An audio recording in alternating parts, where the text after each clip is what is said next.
Build a routine with Ollie that supports your wellness needs, like getting your daily vitamins and minerals with Ollie's multi-gummies, or keeping your mood upbeat with all the vitamin D in Hello Happy. Give your gut health some support with probiotics, and wake up feeling refreshed after taking Ollie Sleep.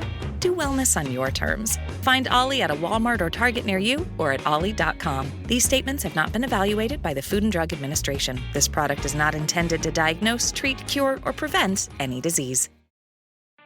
Bored with your boring cardio? Stop pedaling that snooze cycle to Nowheresville and try some cardio that's actually fun. Supernatural Fitness, available on MetaQuest. Isn't that right, Jane Fonda? Cardio will never be boring again. Sweat to the beat of thousands of chart-topping songs inside stunning virtual landscapes. Bet your stationary bike can't do that. Visit GetSupernatural.com and join the next fitness revolution. Supernatural VR Fitness, only on MetaQuest. Rated Teen for Teen. Atheists, agnostics, long-haired weirdos, short-haired weirdos, vandals, hooligans. The government, hug the government, love the government, hug the government, love the government, hug the government. Welcome to The Politics Guys, a place for bipartisan, rational, and civil debate on American politics and policy. I'm Northern Kentucky University political scientist Michael Baranowski. My guest today is Justin Talbot Zorn. He served as legislative director to 3 members of Congress and is a senior advisor to the Center for Economic and Policy Research. He's also written articles for Time, CNN, the LA Times, and a number of other publications. In his policy and communications work, Justin specialized in climate, innovation, manufacturing, and economic competitiveness. He's here today to talk with me about PFAS, forever chemicals, and environmental policy. Justin, welcome to the show. Hey, really good to be here, Mike. Thanks for having me. Yeah, absolutely. Your most recent work focuses on, as I mentioned, environmental issues, particularly those PFAS chemicals. And so for people who might not know, and there may be a few of them out there, can you just sort of briefly explain what these are and how big of a deal they are? Sure. They're called forever chemicals because they don't break down so easily in the environment or the body. And the most common of these chemicals are called PFAS, as you said, perfluoroalkyl or polyfluoroalkyl substances. And these are super convenient for industry, for the military, because they're resistant to heat, to water, to chemicals. You'll find them in nonstick cookware, in stain-resistant fabrics, and also in firefighting materials that are often used by the military. So they're all over the place in modern society. But as we've learned recently, they can be really dangerous. As I mentioned, they don't break down, but they also accumulate in the body. And they've been associated with risks of various forms of cancer, as well as hormone disruption and immune system disruption and suppression. And the fact is, Mike, we still don't fully understand all of the risks. Yeah, and that's certainly been a concern for me, at least, especially in the last little bit. I've been seeing a lot of articles about how like smartwatch bands have them, and they just seem to be popping up in so many places. But to get into maybe some of the issues you mentioned, the military, and in August of last year, the Air Force said that it wouldn't be complying with an EPA order to clean up the drinking water that was contaminated with these PFAS chemicals, and which sounded kind of weird to me. And so I was hoping you could explain what their rationale was for just saying, like, nope, we're not going to do this. The short answer is that it's super expensive to clean up all of the contamination from these chemicals. But the longer answer is that they decided to not take responsibility because of a really important Supreme Court ruling that happened this past summer that not too many people have heard that much about. There have been some bigger, more high-profile Supreme Court rulings. But this one that happened last summer has some of the biggest implications for our future health. And it's a Supreme Court ruling that overturned what's called the Chevron Doctrine. And the Chevron Doctrine was this legal rule that said that the federal government needs to trust federal agencies in their decisions, that essentially courts should trust federal agencies like the EPA when they're interpreting an unclear rule or law that Congress put forward. So basically, Congress will put forward a law like the Clean Air Act that isn't super specific about how the executive branch should implement it, because Congress doesn't know all the details.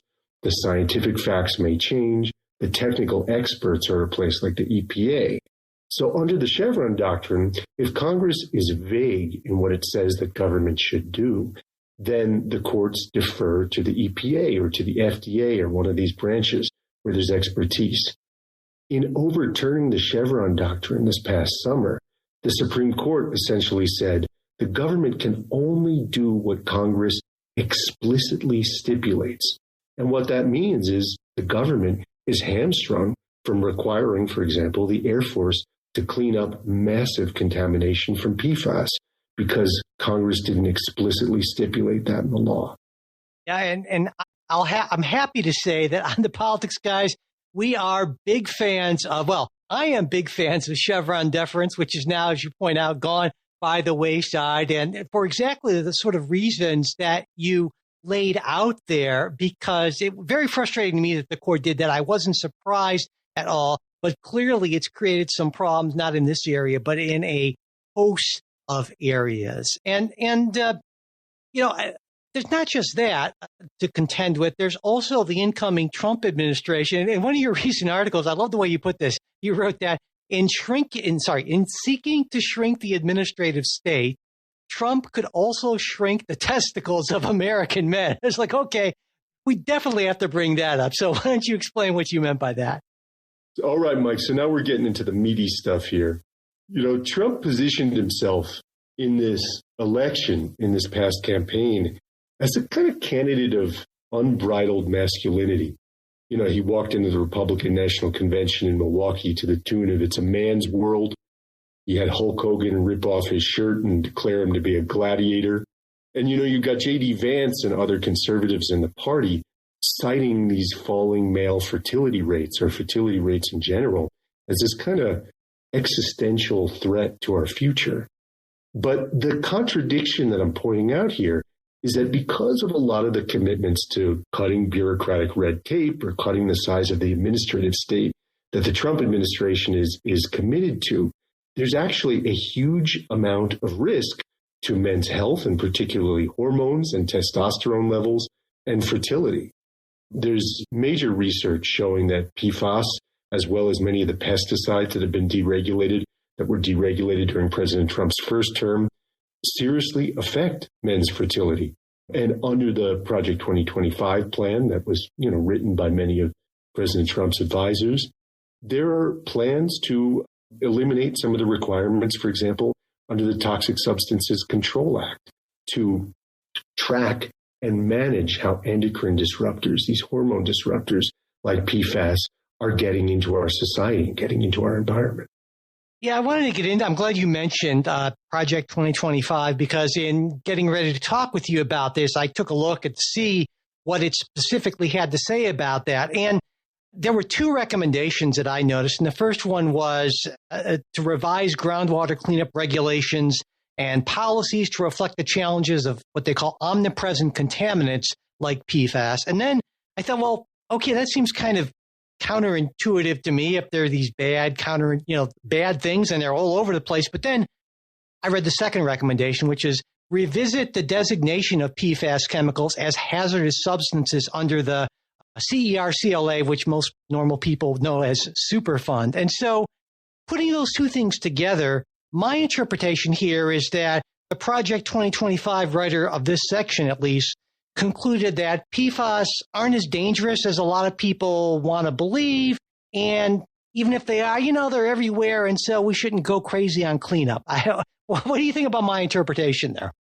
I think that's right. And Mike, what we're talking about here is really just fundamentally a view of costs and benefits and of, you know, what's called the precautionary principle, you know, the basis on which government needs to act to defend people. And if you have a view of cost and benefits that is really biased toward industry, biased toward a focus on economic growth over human health, then, you know, you're going to come to recommendations and conclusions like this. I guess one of my concerns is that is long-term exposure, because it seems to me, and you're a lot more conversant on this subject than I am, but it seems to me that we're conducting this sort of massive experiment about what exactly the effects of long-term exposure are. And we don't really know. And so by that precautionary principle, one would think that even if there's some evidence to suggest long-term exposure might be a problem, that we might want to pull back on that. But that doesn't seem to be the logic that sort of the advocates of the deregulatory state are putting forth. It's pretty easy to quantify those short-term economic costs of a regulation. Companies aren't going to be able to use PFAS and some of these other chemicals in the same way anymore. That's going to cost this much if you look at their budgets and their income projections. But Mike, it's really hard to quantify the long-term health risks of chemicals that have uncertain effects in the human body. And it's difficult to put a price on human health. And it's even difficult to put a price on long-term human life. And now, in addition to this, it seems to me that from some of the research I've done that the people who are opposed to the EPA stance on PFAS is that, and this rule went into effect, I think, just under a year ago, somewhere around there. Their argument is that the EPA, in promulgating the rule, didn't use the best available science and also overestimated the risks posed by PFAS chemicals. And certainly we would want the EPA to use the best available science. Is there anything to these objections, do you think? I think it's this same issue around cost-benefit analysis. I haven't seen any evidence that they didn't review the scientific literature in creating the rule back in April. And so does that mean, in your view, that the EPA and the Trump administrations, do you think it's likely that they're going to either withdraw or make some pretty substantial revisions to the PFAS rule from 2024? Well, Mike, the easiest answer is yes. But we're living in an unprecedented political moment, as I think you're well aware. And to me, one of the most interesting developments is the entry of Robert F. Kennedy Jr. and this kind of Make America Healthy Again movement in the Republican coalition. And when RFK endorsed Trump back in the run-up to the election, J.D. Vance came out with a statement from his office saying he's really concerned about microplastics, for example, and the effect on human fertility. And now you have all these people who are, activist supporters of RFK during his campaign, many of whom voted for Trump. You have people within the Republican orbit and kind of the Trump coalition, like Joe Rogan, the famous podcaster who's deeply concerned about these kinds of issues.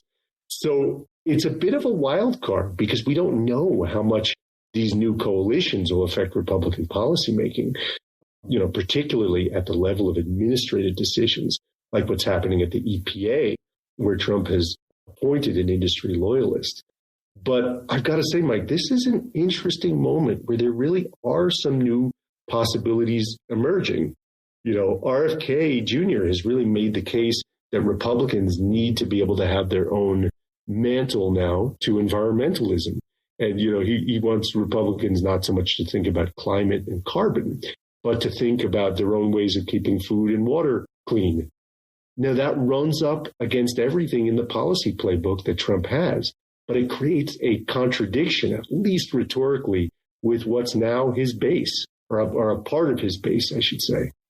I think one possible way that many people on the right can sort of try to square that circle is to say, these things should be regulated, but we don't need the heavy hand of government to do that, especially the federal government. And they can say, look, industries are already adopting these voluntary standards to phase them out. There are a number of states, I believe over 30 at this point, that have enacted PFAS regulations. And so this is government trying to step in when the private sector and states are actually taking care of it already. And we should just let that work its magic of the free market and federalism and that sort of thing. Well, what do you think? I mean, are voluntary standards and state action enough? I wish that were the case, because I prefer decentralized kind of distributed solutions wherever possible. But the thing is, when you're talking about an issue like this and you have inconsistent standards in different states, for example, after the Flint water crisis, Michigan did some good work to restrict PFAS in drinking water, but other states don't really have those restrictions. So, water goes from Indiana to Michigan with PFAS in it. These these kinds of chemical issues transcend issues of borders. And this is a national scope of an issue. So really what we need to be doing is building an understanding that we need to invest in the capacity of government to just do basic work for the public good. I mean, we're not talking about grand social engineering experiments when we're talking about building up the capacity of the EPA to keep our food and water clear of these chemicals. I feel like part of the problem with this issue, and there are a number of issues like this, is that you literally can't see these chemicals and you can't see the effect. And so to your average consumer, if they can have whatever, it's a smartwatch band or any of the million of other things that contain PFASs, and they see all the benefits, the low cost and all these, positive things, but it's really difficult to see these long-term negatives, and trying to educate people as to that's a real challenge, isn't it? It is, but I'm actually pretty optimistic in this place. I mean, I'm clear that, we're facing a lot of challenges, but I'm optimistic in the sense that we're talking about people's real health here. I mean, the whole wellness movement and community, I mean, if you look at the podcast world in terms of wellness and moms and parents concerned about their kids' wellness is growing hugely. And, even if people haven't been mobilized around issues like climate or other global environmental issues like biodiversity, these are issues of human health. And I think these issues are getting more traction. And at some point, people are going to figure out, I believe, that government needs to have a role in this insofar as, voluntary standards haven't been enough to get companies to make the right decision. I would expect that that those who would say that, well, hey, if companies want to market their goods as PFAS-free, then consumers can make their own decisions. That's probably not going to move the needle a whole lot, I would guess. One challenge is it's often like a game of whack-a-mole to get all these products, dangerous products off the market. You can often manufacture a very similar molecule to a PFAS once that PFAS, to just give an example, once that's banned. So you really do need proactive government regulation, looking at what's ahead, looking at the scientific literature, and seeking to understand the risks and mitigate them. Bored with your boring cardio? Stop pedaling that snooze cycle to Nowheresville and try some cardio that's actually fun. Supernatural Fitness, available on MetaQuest. Isn't that right, Jane Fonda? Cardio will never be boring again. Sweat to the beat of thousands of chart-topping songs inside stunning virtual landscapes. Bet your stationary bike can't do that. Visit GetSupernatural.com and join the next fitness revolution. Supernatural VR Fitness, only on MetaQuest. Rated T for Teen. This episode is brought to you by LifeLock. The new year brings new health goals and wealth goals. Protecting your identity is an important step. LifeLock monitors millions of data points per second. If your identity is stolen, LifeLock's restoration specialist will fix it, guaranteed or your money back. Resolve to make identity health and wealth part of your New Year's goals with LifeLock. Save up to 40% your first year. Visit LifeLock.com/podcast. Terms apply. And I was thinking about cleanup and the cost of cleanup. And while focusing just on the water supply, it would cost a lot, but it doesn't seem, based on the estimates I've seen, to be this insane amount of money. From the research I did, the high-end estimate is somewhere around $50 billion over 20 years for water utilities to upgrade their treatment processes to filter that stuff out. But let's say that's a lowball estimate, and it's double that. $100 billion over 20 years is still only $5 billion a year. And it seemed to me that that's practically a rounding error in the federal budget. And so, I mean, why not just, pass legislation that mandates the improvement and then provides utilities with the funds to do that, so it's not some kind of unfunded mandate? I guess it seems to me like this is something that we can actually do without spending an insane amount of money. Am I being overly optimistic here?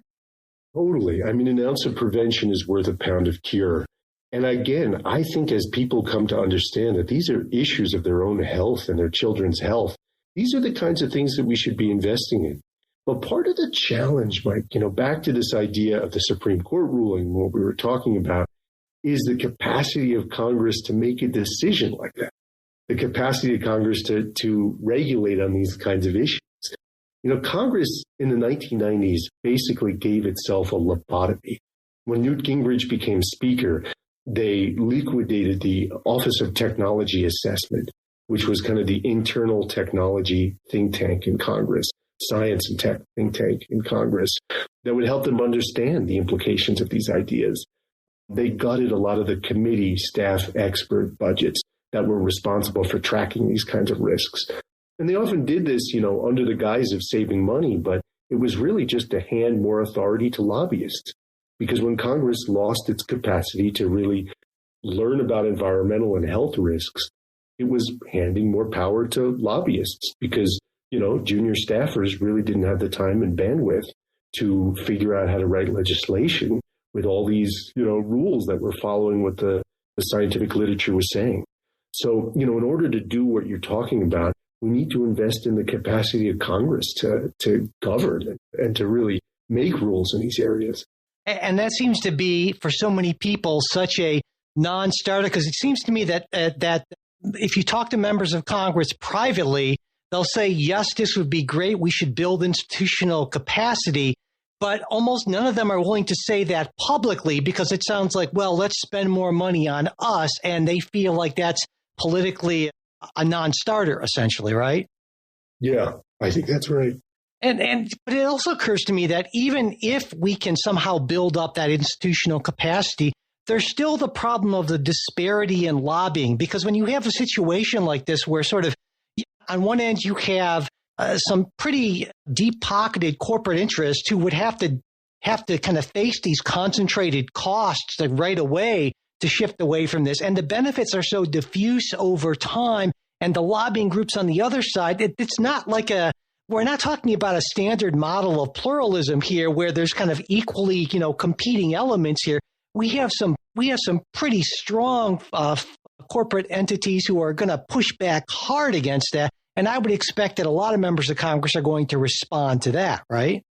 Money talks in politics, of course, but political will also matters a lot. So at the end of the day, if we can build consciousness around these issues in the public, get people talking about these issues, getting people who identify as conservatives, who may be skeptical of government, to actually care about, what they're putting in their own bodies and what their kids are taking in their lunch boxes, then, I think it's still possible to build a movement that's more powerful than industry lobbying. It's just a matter of building that awareness, of being organized and getting people to rethink some of their longstanding assumptions, which I think is happening right now. And that certainly, I would love that to be the case, and I hope you're right about that. If we pull back even more, at one point you wrote not too long ago, Trump is the candidate of toxic chemicals, and I thought it was a great line.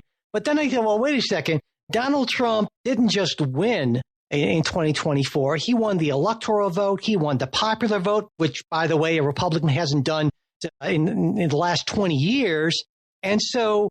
It seems like we really have our work cut out for it. It's not, I guess I feel like it's not that people don't care about this issue.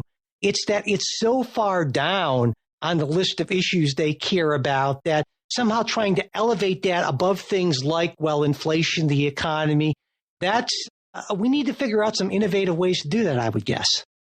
At one level, the conventional thinking is right. The election was about inflation, issues of the economy, kind of turmoil overseas, and, all the standard answers. But, kind of contrary to the conventional wisdom, I think these issues of health and the kinds of things we're talking about actually did come up for people in this election. It's just that there is so much confusion, misinformation, disinformation. I try to live out of the DC bubble or the Democratic Party bubble, certainly. A lot of people I love and respect deeply voted for Trump. People I know have voted for RFK even after he dropped out and supported him. And, for me, as I have conversations with people, a lot of people looked at RFK's platform, for example, people who cared about these issues, saw him endorse Trump and assumed that Trump would actually be better on some of these kinds of issues.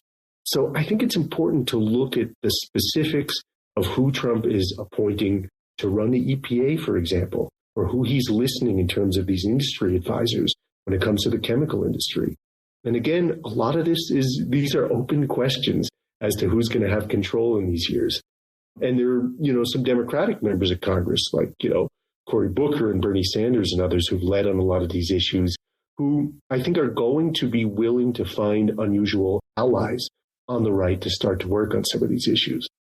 So it sounds like you think there's at least a possibility that Trump picking RFK Jr. for HHS isn't just some sort of transactional political payback thing, and that he might actually have some real authority here. At least that's the hope. Because I know a lot of folks are thinking that, well, Kennedy was willing to sell his endorsement to the highest bidder. Trump's paying him back for that. But it's not like he's going to shift the trajectory, the anti-regulatory trajectory of the party on any of these things. But it sounds like to me that you think that there might actually be an opening here, right? Hope is important, and I try to find hope where I can find it.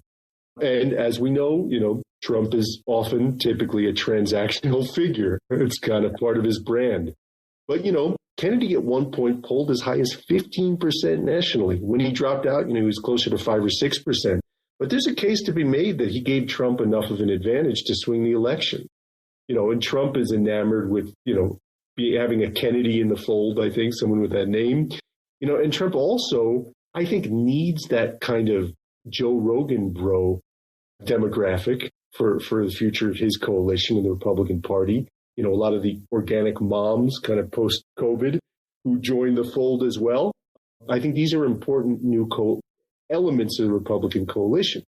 That said, the Republican Party, if you look at members of Congress and kind of the rank and file, political officials in the Republican Party, there's still this kind of free market economic dogma that governs things.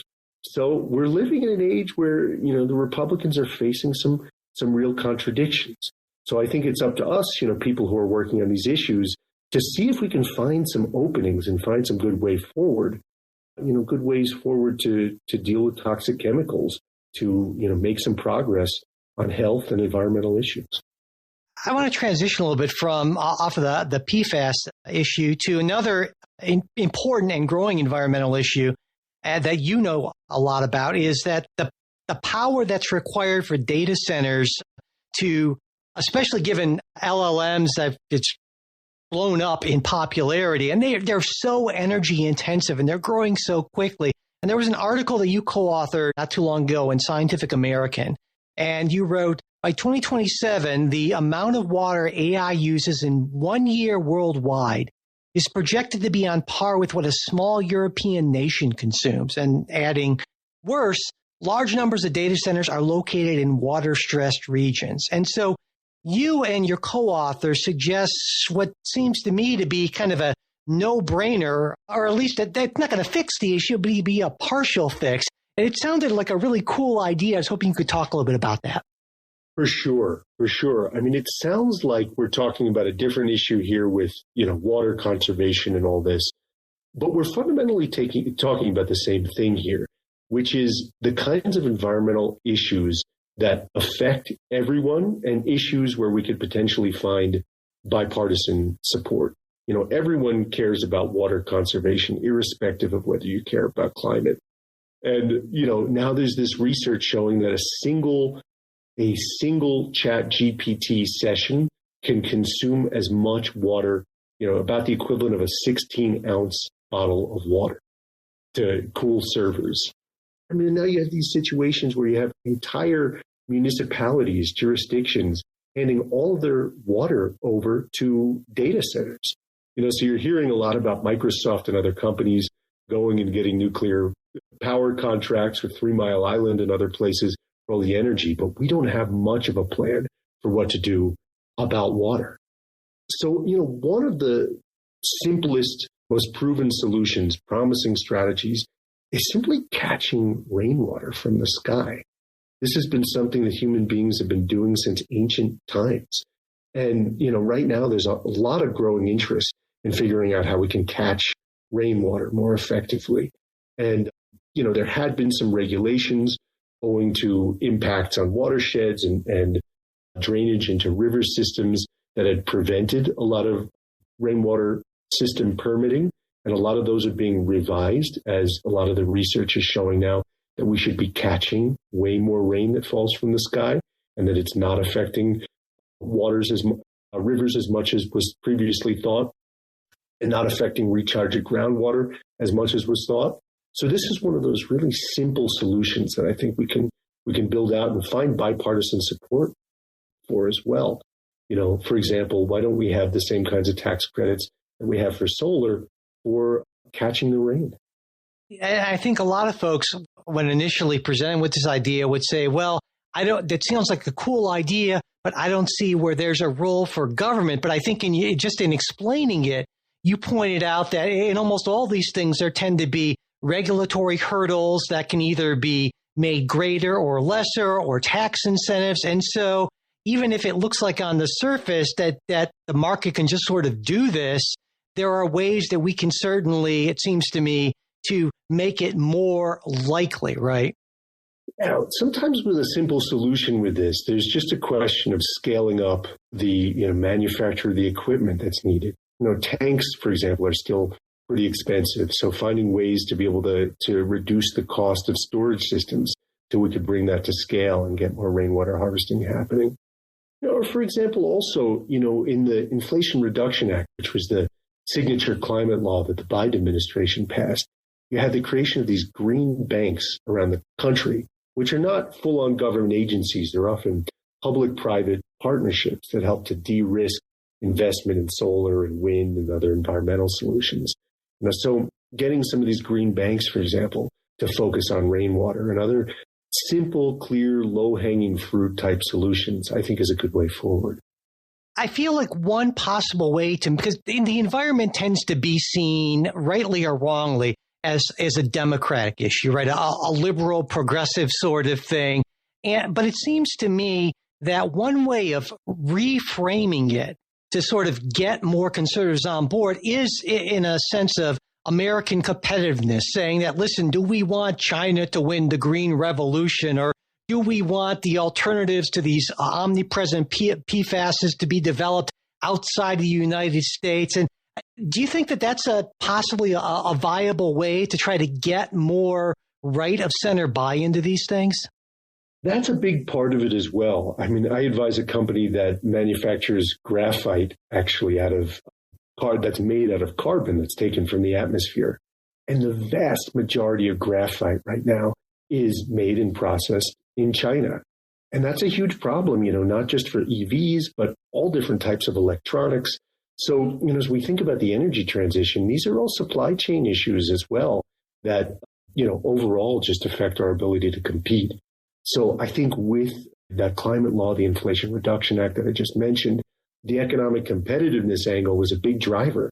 And Marco Rubio, the senator who Trump is likely to have as his Secretary of State, is, certainly no environmentalist, but he's been a big ally of the Biden administration on some of these so-called industrial policy commitments and investments in new science and tech, which often has to do with green tech. But for Rubio, the incoming likely Secretary of State, the driving factor is competitiveness with China. So, I think the challenge really is how to do that and how to, reap some of these opportunities without falling into some of the dangerous kind of unhelpful rhetoric about trying to create a new Cold War and arms buildup and all of that. Before we get to sort of optimistic scenarios for the next 4 years, I'm going to ask you to maybe play against type and go sort of pessimistic. What would you say is kind of because a lot of folks on the left are just thinking like, oh my God, the next 4 years are going to be a disaster, whether it's PFAS or just environment in general. What would you say to those folks? It's saying, well, what's the most plausible kind of worst case scenario that you envision? It's not doomsaying, but like you can see this happening. I mean, it's essentially just a replay of the previous Trump administration, where Trump literally just appointed industry lobbyists from the chemical industry, from big ag, from plastics, to key regulatory roles. And you had the foxes guarding the hen house. And in some ways, that scenario is even worse now because a lot of the problems are more advanced and more challenging now than they were in 2017, 2018, 2019. So, really more of the same. And, Lee Zeldin, who Trump has appointed as his likely Environmental Protection Agency administrator, is an indication of that. And so let's flip things, because I always like to try to end conversations whenever possible on an optimistic note. So looking at some of the Trump appointees and your sense of people you've been talking to, because a lot of folks, certainly in the legislative arena, especially given your experience, what would you say is the most plausible, positive scenario for the next, I would say for the next 2 years? Then after that, I'm sort of hoping or expecting that at least there won't be unified Republican control, but we'll cross that bridge when we come to it. So how do you see the most positive, plausible scenario? Mike, I don't want to give the impression that I feel that, everything RFK is trying to do is so good. Of course, there's a lot of challenging stuff on health, but I see him as this kind of chaos agent in a system that really does need a shakeup. So where I see some optimism, isn't necessarily so much with RFK Jr., the man, but the fact that you have this whole Make America Healthy Again movement that also includes those people in the wellness crowd, the organic moms, that Joe Rogan bros crowd that cares about health and in turn environmental health.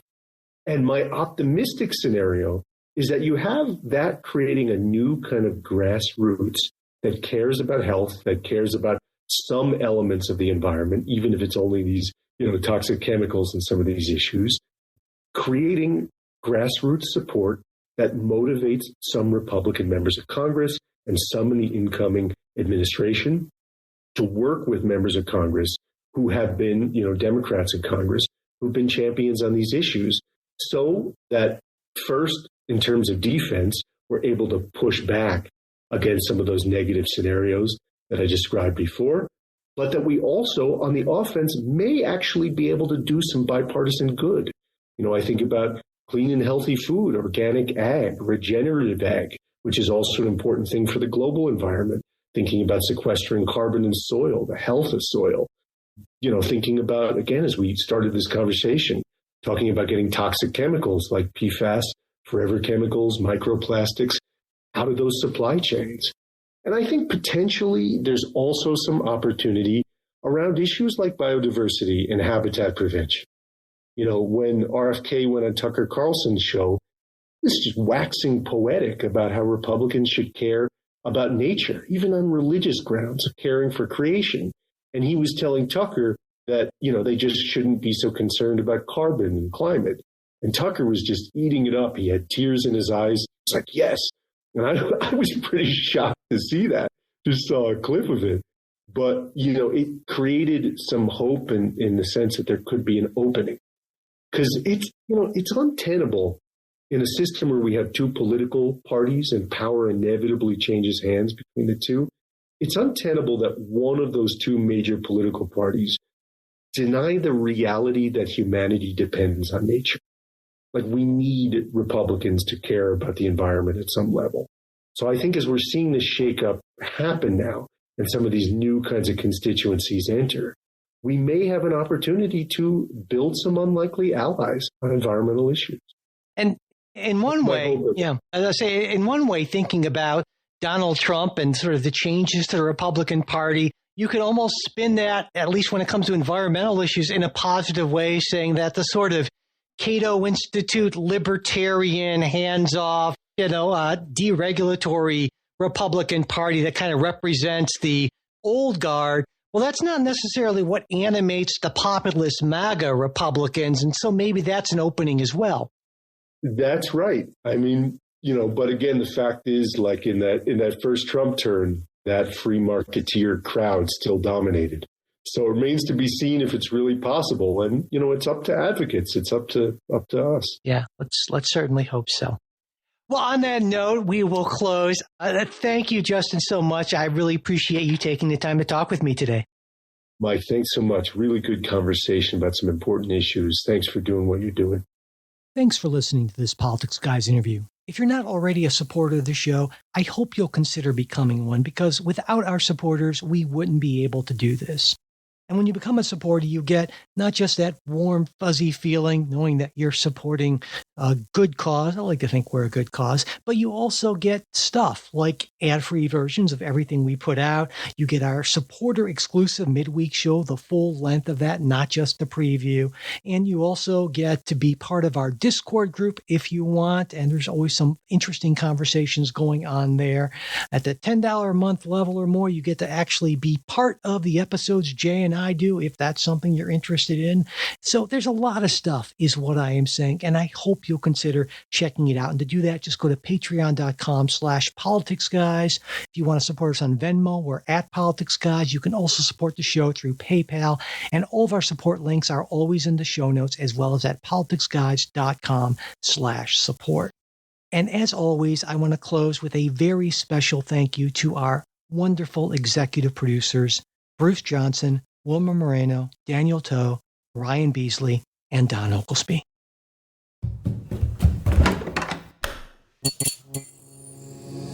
This podcast is part of the Democracy Group,